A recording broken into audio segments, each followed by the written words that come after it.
The FBI agent slid the photograph across the metal table. "Is this your signature?" she asked. I stared at the forged document that had destroyed my life, my wife's masterpiece of betrayal. "No," I said calmly, "but I know whose it is. That was 18 months ago. Last week, Eleanor got 12 years federal. This is the story of how I proved my innocence and exposed her $70 million fraud without breaking a single law. Sometimes the best revenge isn't served cold. It's served with a federal warrant. My name is Thomas Martin, and I used to believe love and business could coexist. For 12 years, I was married to Eleanor Vance, and for 10 of those we ran Vance Capital together from our Boston offices. She had Harvard connections and could charm investors at cocktail parties. I had the mathematical mind that built our proprietary trading algorithm, the real engine behind our success. My grandfather, a craftsman who built ships in bottles, taught me that patience and precision matter more than speed. "Tommy," he'd say, watching me struggle with a tiny mast, "the bottle protects the ship, but only if you build it right the first time." I should have remembered that wisdom when Eleanor started working late with Marcus Huang, our new venture capital partner. Marcus wore designer suits that cost more than most people's cars and had that artificial confidence that comes from never facing real consequences. But he had connections in biotech, and Eleanor was drawn to connections like moths to flame. The collapse began on a Wednesday in March. I was reviewing our morning positions when I noticed something wrong. A massive leveraged bet on Corinthian Biotech, $47 million deep. The parameters were all wrong, catastrophically aggressive, the kind of trade that could sink the entire fund. "Eleanor," I said, finding her in the conference room with Marcus, "we need to talk about Corinthian." She barely glanced up. "I modified the algorithm. Marcus has intel on FDA approval. That's insider trading." Marcus laughed. "It's information arbitrage. It's illegal." Eleanor's expression hardened. "You handle the code, Tom.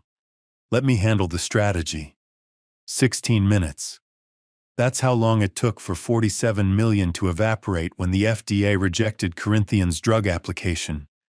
But Eleanor was prepared. Within an hour, our compliance officer, Patricia Reeves, was in my office with security. "We've found evidence of unauthorized trades from your workstation," Patricia said, holding a report I'd never seen. "Your login credentials, your IP address." "That's impossible. Check the actual server logs. We have. Everything points to you." They escorted me out like a criminal. The divorce papers were waiting at my apartment, along with a forensic accounting report that painted me as a rogue trader who'd hidden massive losses. Eleanor had thought of everything, except one small detail. 3 years earlier, I'd set up an automated backup system that archived our trading data to a secure cloud server, originally meant for disaster recovery. Eleanor didn't know it existed because she never cared about the technical details. "That's your department," she'd always say. But I couldn't just hand over the data. A bitter ex-husband's word against documented evidence. I'd lose. I needed someone else to find the truth. I started with David Ling, our former risk analyst who'd resigned 2 weeks before the collapse. I found him at a diner in Quincy, dark circles under his eyes, nervously stirring coffee. "I can't be seen with you," he said. "Then don't look at me. Look at this."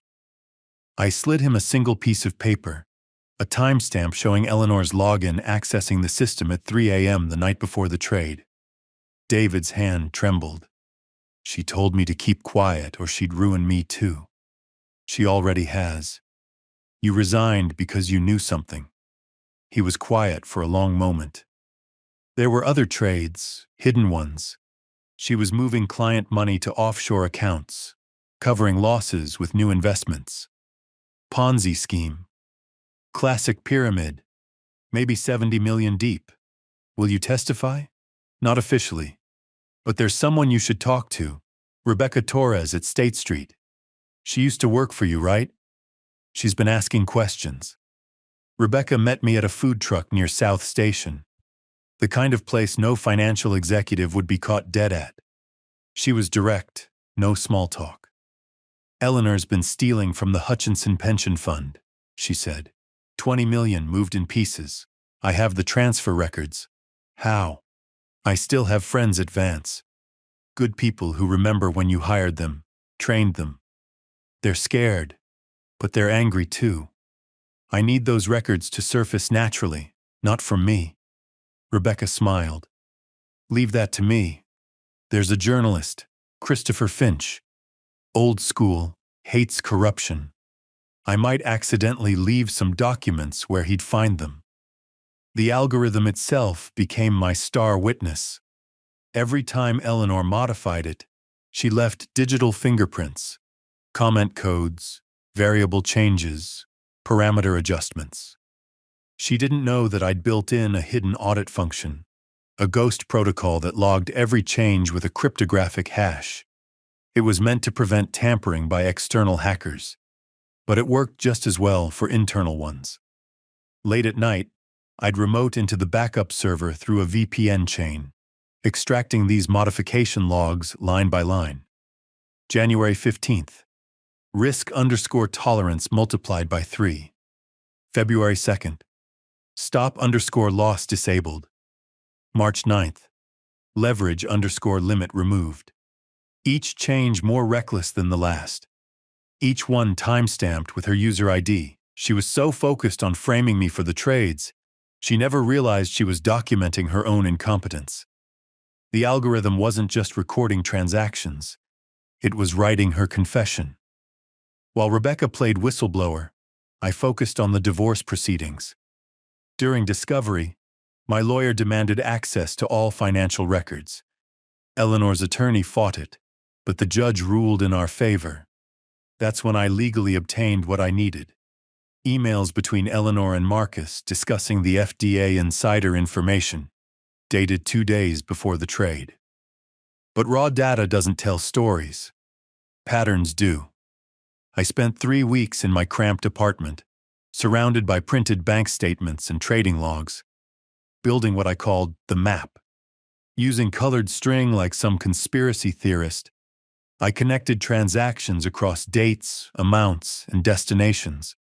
The Hutchinson pension withdrawal on March 3rd matched a deposit in the Cayman account on March 5th, minus exactly 2%, the standard offshore transfer fee. The pattern repeated 17 times. Each theft followed by a cover trade using my algorithm, my login, my reputation as camouflage. I photographed the entire wall, every connection, every proof of premeditation. This wasn't panic. It was a plan. But the real breakthrough came from an unexpected source. James Morrison, the senior partner who'd originally hired me, called me one night. Thomas, I've been reviewing our books. There are discrepancies. You mean theft? I can't prove it. But if someone were to suggest I check specific dates and accounts.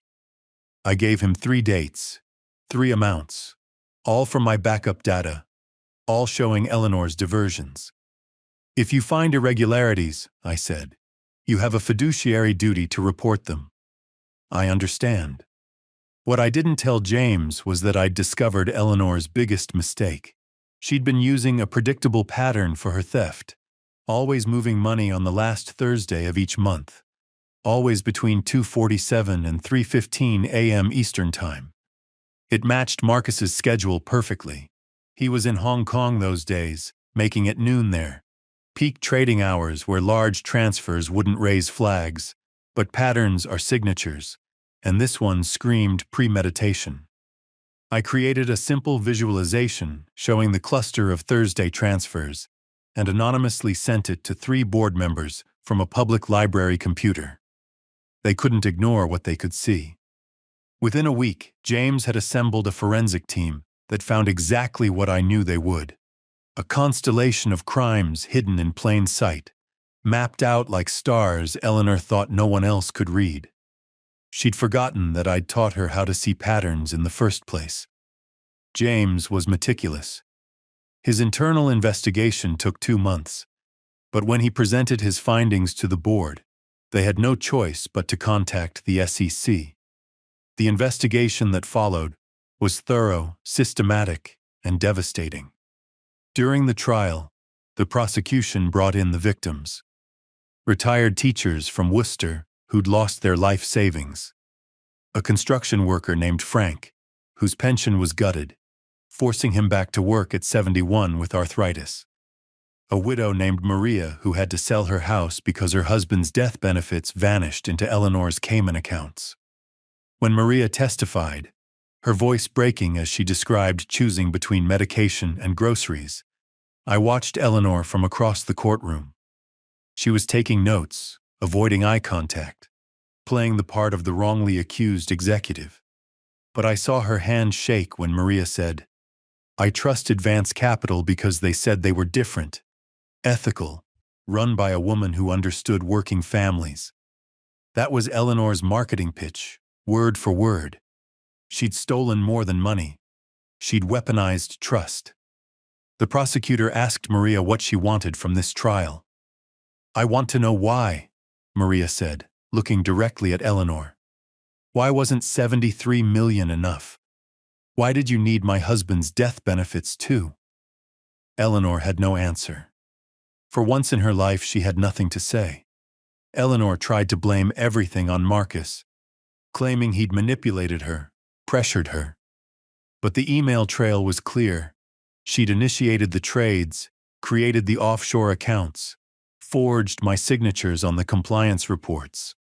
Marcus, facing his own charges, turned state's evidence to reduce his sentence. The FBI raid on Vance Capital happened on a Thursday morning. I watched from a coffee shop across the street as agents carried out boxes of evidence. Eleanor emerged in handcuffs, and for just a moment, our eyes met through the window. She looked confused, like she couldn't understand how her perfect plan had failed. Christopher Finch's exposé ran the following Sunday. The Algorithm of Greed, How Vance Capital Became Boston's Biggest Fraud. He never revealed his sources, but the detail was damning. Within days, 3 more pension funds discovered missing money. The total reached 73 million. Eleanor made one last desperate play. She showed up at my apartment at midnight, 2 days before the federal indictment. She'd lost weight, her designer clothes replaced with jeans and a Boston University sweatshirt I recognized from our dating days. "Tom, we can fix this together," she said, standing in my doorway. "Tell them it was Marcus's idea. Tell them we were both manipulated. We split what's left of the offshore accounts and disappear." She touched my hand, and for a moment I saw the woman I'd married. Brilliant, determined, intoxicating. "Remember our first apartment?" she whispered. "That studio in Cambridge where we coded all night and dreamed about changing finance." I did remember. I also remembered that even then, she'd taken credit for my work with our MIT professors. "The FBI has been recording this conversation, Eleanor," I said quietly. "They're parked outside." Her face went white as I showed her the wire taped to my chest. The FBI had approached me that morning, wanting to catch her attempting witness tampering. I'd agreed, not for them, but because I needed to hear her admit it. Just once. Just to me. I testified twice. Once in the divorce proceedings, once in the criminal trial. Both times, Eleanor's lawyer tried to paint me as a vindictive ex-husband fabricating evidence. Both times, the documentary proof spoke louder than accusations. "Mr. Martin," Eleanor's attorney said during cross-examination, "isn't it true you resent my client's success? I resent being framed for crimes I didn't commit. You had access to all these systems. You could have made these trades. I could have, but the forensic evidence shows I didn't.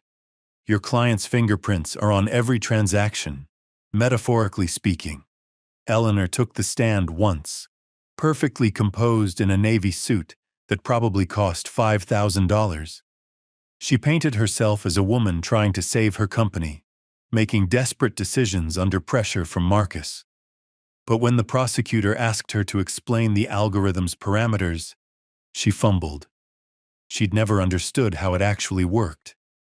"Mrs. Vance," the prosecutor said, "if you were managing this algorithm, why did it fail so catastrophically after Mr. Martin left?" "Technical issues," she said weakly. "Or because you didn't know how to operate it?" Her silence was answer enough. The jury deliberated for 3 hours.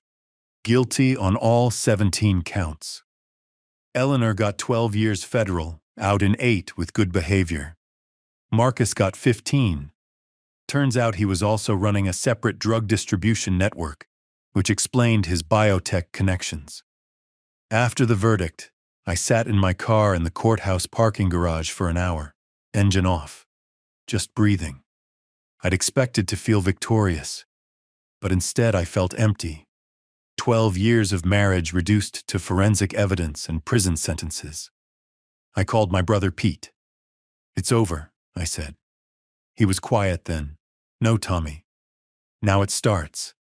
Now you get to build something that's actually yours." He was right. Eleanor had taken my algorithm, my reputation, my money, but she'd also freed me from a life where I was invisible in my own success. That night, I threw away my collection of financial journals and started looking at real estate listings in small coastal towns, places where success meant something different than bleeding others dry. The civil suits took another year to resolve. The pension funds recovered most of their money from insurance and seized assets. I received a settlement that covered my legal fees and returned my initial investment in the company. Nothing more. I didn't want her money. I left Boston for a small coastal town in Maine where lobster boats outnumber luxury cars. I run a small consulting firm now, helping fishermen predict market prices using simple models. It's honest work with honest people who judge you by your actions, not your portfolio. My office overlooks the harbor. On my desk sits the ship in a bottle my grandfather made. His final gift, delivered through my brother Pete after the trial ended. There's a note. For Tommy, who learned that some ships are meant to sail free. Last month, Patricia Reeves, the compliance officer who'd first accused me, sent an apology letter. She'd been promoted to head of forensic accounting at a major firm, her reputation enhanced by eventually uncovering the truth. "I should have looked deeper," she wrote. "Your code was too elegant to be criminal." I wrote back, "You looked where you were told to look. That's human nature." Eleanor is in federal prison in Danbury. I heard through James that she works in the library, teaching financial literacy to other inmates. There's irony in that. She's finally learning what she never bothered to understand. The algorithm still exists, encrypted on a drive in my desk drawer. Sometimes venture capitalists call, offering millions for it. I tell them it's not for sale. They don't understand that it was never just code. It was a reflection of how I see patterns in chaos, how I find signal in noise. You can't sell that. You can only protect it. A young programmer reached out last week, having studied the case. "How did you stay so calm?" she asked, "while everything was falling apart?" I thought about it. When someone steals from you, they reveal who they are. When you respond with patience and truth, you reveal who you are. Eleanor showed everyone she was a thief. I just had to show them I wasn't. The fishermen here have a saying, "The sea remembers everything." They mean it about tides and weather patterns. But I think about it differently. Every transaction leaves a trace. Every lie creates evidence. Every crime has a witness. Even if that witness is just code on a server, waiting patiently to tell its truth. My grandfather was right about ships in bottles. The bottle isn't a prison. It's protection. Eleanor tried to steal my ship, but she forgot about the bottle. She forgot that some things are built with such precision that they can't be replicated, only broken. And in breaking it, she broke herself. The harbor master here, an old sailor named Carl, asked me once why I left finance for fishing communities. Same math, different ocean, I told him. He laughed. Except here, when someone screws you over, everyone knows by sunset. That's why I'm here. Welcome home then. Home. It's smaller than what I had, simpler. But it's real, built with my own hands, protected by truth instead of lies. Eleanor got the algorithm, the house, the reputation, for a while. But I got something better. Proof that patience beats greed, truth beats deception, and sometimes the best revenge is just letting someone reveal exactly who they are. The ship in the bottle sits on my desk, perfect in its small universe. A reminder that the things we build with love and precision can survive any storm, as long as we're smart enough to protect them from those who would break the glass to steal what's inside.